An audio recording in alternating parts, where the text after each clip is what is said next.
You understand Spanish, you know the words, you know the grammar, so why do native speakers sound like this? No, porque tú sabes que yo estaba allá y entonces nada, después mismo eso, y ya tú sabes, normal, and you're like, what?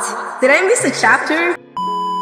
Is this even Spanish? If this has ever happened to you, stay here, because nothing is wrong with you. This is the most frustrating part of learning Spanish in class. You understand everything. Your teacher speaks clearly, the audio is slow, the sentences are clean, and then you talk to a real person and suddenly Spanish sounds illegal. No pauses, no full words, no clear endings, and your brain goes, I studied for this? Here's the problem. Native speakers do not speak the Spanish you learn. They don't pronounce everything. They don't finish words, they don't pause, they connect everything. Not because they're lazy, not because they're wrong, but because they're efficient. Native Spanish is not careful Spanish, it's survival Spanish. Let me show you what I mean. Para allá becomes para allá. Estoy cansado becomes estoy cansado. ¿Qué es lo que tú quieres becomes ¿qué tú quieres? If you learn Spanish in a classroom, your brain is screaming. That's wrong. But if you grow speaking Spanish, your brain says normal. This is where learners get stuck. Your brain is trained to listen for every word, every sound, every rule. So when one thing is missing, your brain shuts down.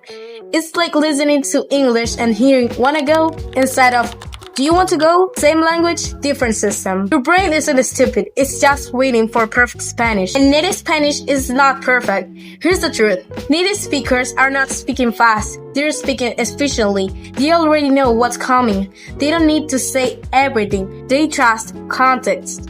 You don't yet, and that's okay. This is not a grammar problem, it's a listening pattern problem. Now listen carefully, this is the solution. Stop listening for words, start listening for chunks. Not estoy cansado, but estoy cansado. Not para allá, but para allá. Not ¿qué es lo que tú quieres? But ¿qué tú quieres? At first it sounds like noise. That's normal. Your brain doesn't need more explanation, it needs more exposure. Listen every day, even when you don't understand. Music, podcast, short videos, conversations, and do not pause to translate. Let it play, let it be messy, let your brain adapt. That's how natives learn, that's how you will too. Understanding native Spanish isn't about grammar, it's about letting Spanish sound wrong until it doesn't. So if you understand Spanish but no native speakers, you're not falling. You're actually closer than you think. Tell me in the comment, what's harder for you, Spanish in class or Spanish on the street? Follow for more Spanish that finally makes sense.